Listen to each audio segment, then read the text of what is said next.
Listrik statis. Berikut materi-materi yang akan dibahas, yaitu pengertian listrik statis, gejala listrik statis, muatan listrik, rumus listrik statis, hukum Gauss, energi potensial, potensial listrik, kapasitansi, dan energi kapasitor. Listrik statis adalah saat benda-benda memiliki muatan listrik yang tidak bergerak dan tetap di tempatnya, karena mereka saling menarik atau tolak-menolak satu sama lain akibat gesekan atau kontak dengan benda-benda lain.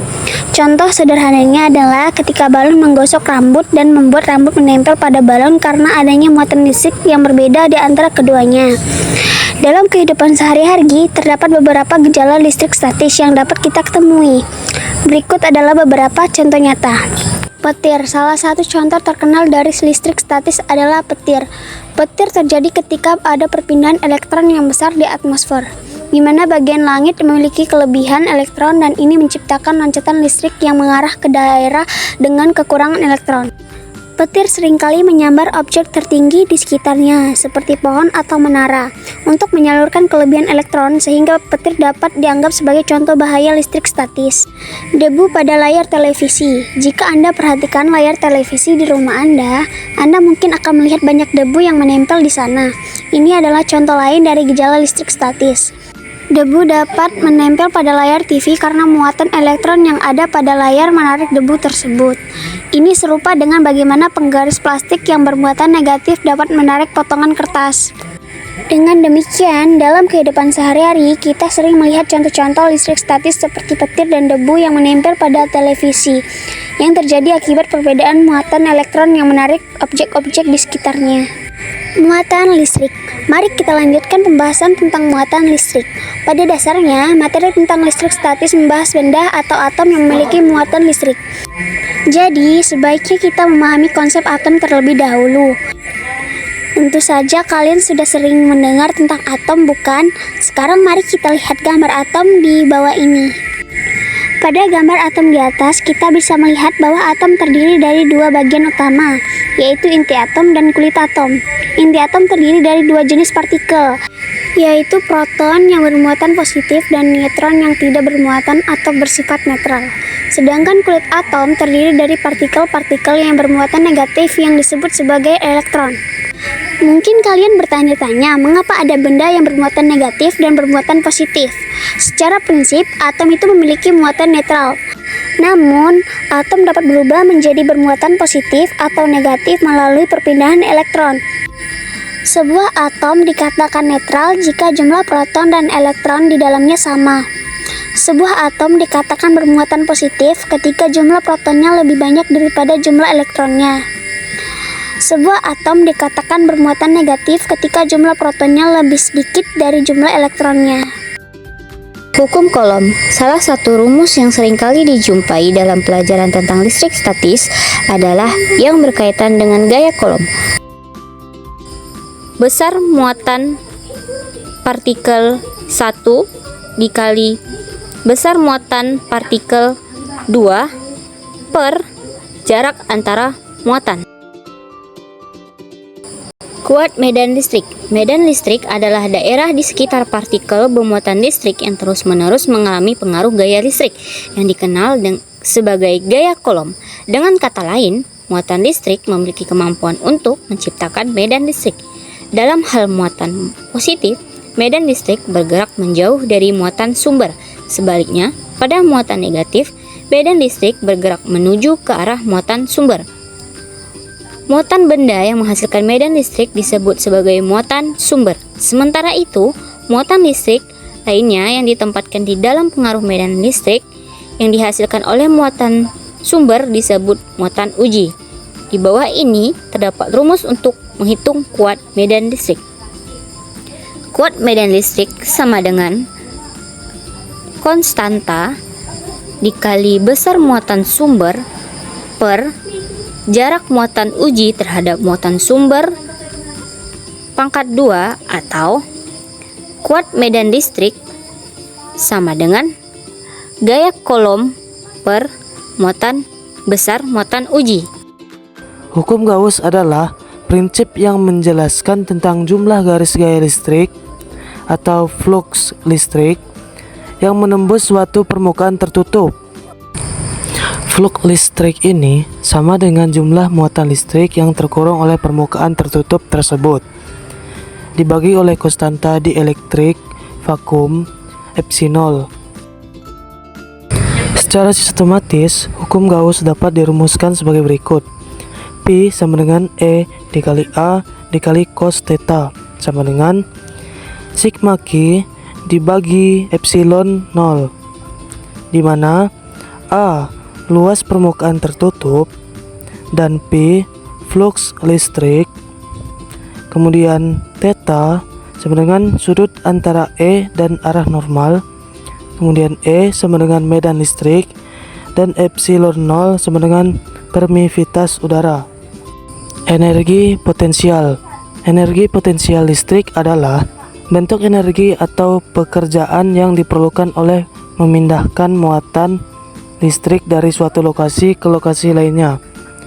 Untuk menghitungnya, kamu dapat menggunakan rumus energi potensial listrik seperti yang diberikan di bawah ini.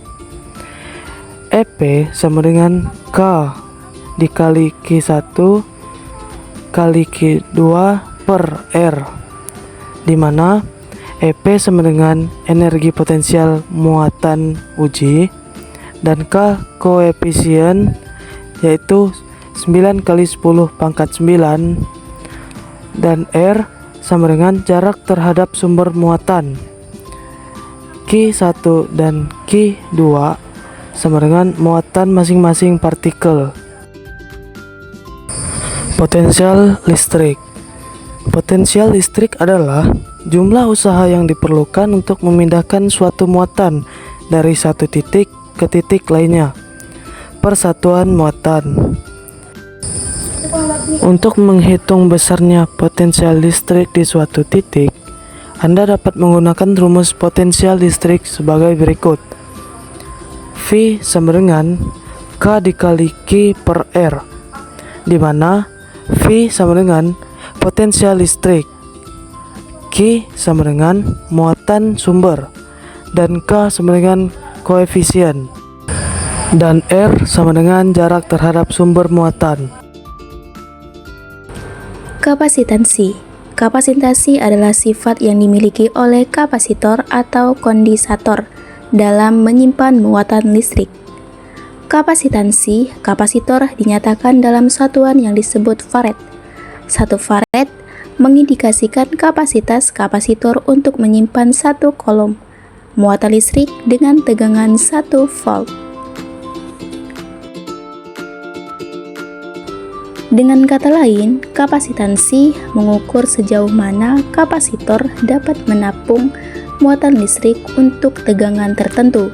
Semakin besar nilai kapasitansi dalam farad, semakin banyak muatan listrik yang dapat disimpan oleh kapasitor pada tegangan yang sama.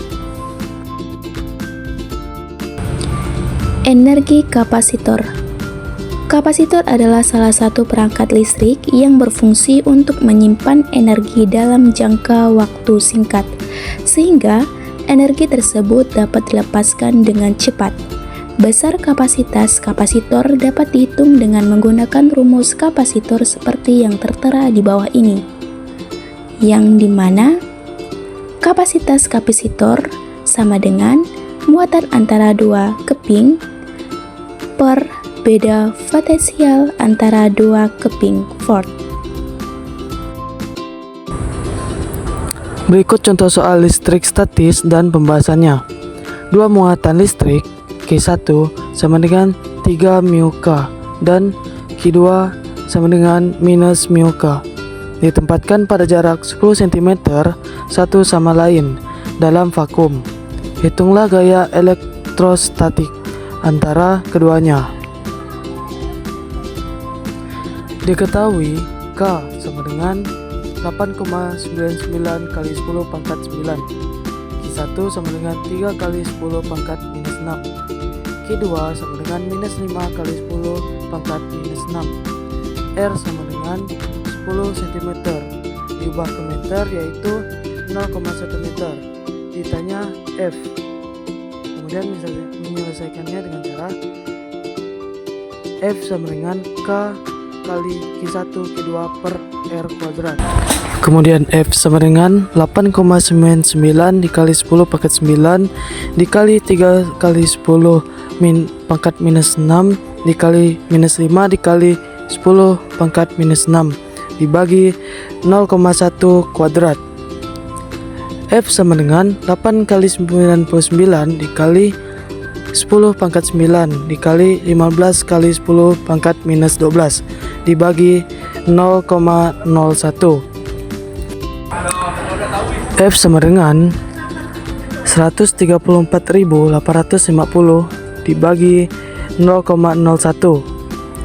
Hasilnya yaitu 13.485.000. Halo semuanya, hari ini kita akan melakukan percobaan sederhana dan seru loh, yaitu tentang listrik statis. Alat dan bahan yang kita butuhkan: pertama, satu buah pulpen plastik bisa diganti dengan pengaris plastik. Kedua, beberapa potongan kertas kecil ukuran kira-kira 1 kali 1 cm. Langkah pertama, siapkan potongan-potongan kertas kecil dan letakkan di atas meja yang kering dan bersih. Langkah kedua, gosokkan pulpen plastik ke permukaan meja kurang lebih 20-30 detik. Gosok yang kuat ya, supaya terjadinya perpindahan muatan. Langkah ketiga, dekatkan ujung pulpen ke potongan kertas.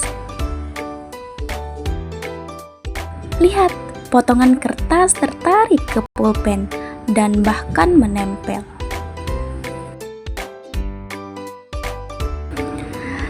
Dari percobaan ini, kita bisa simpulkan bahwa pulpen yang digosok dapat menarik potongan kertas karena adanya muatan listrik statis.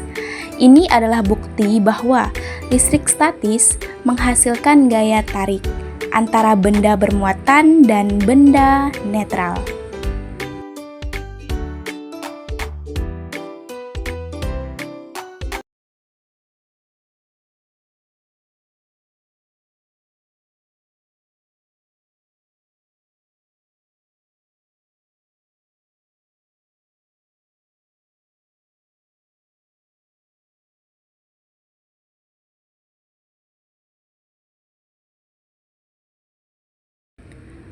Tujuan dari percobaan ini adalah kita dapat membuktikan adanya gaya tarik listrik statis dan akibat perpindahan muatan listrik antara dua benda.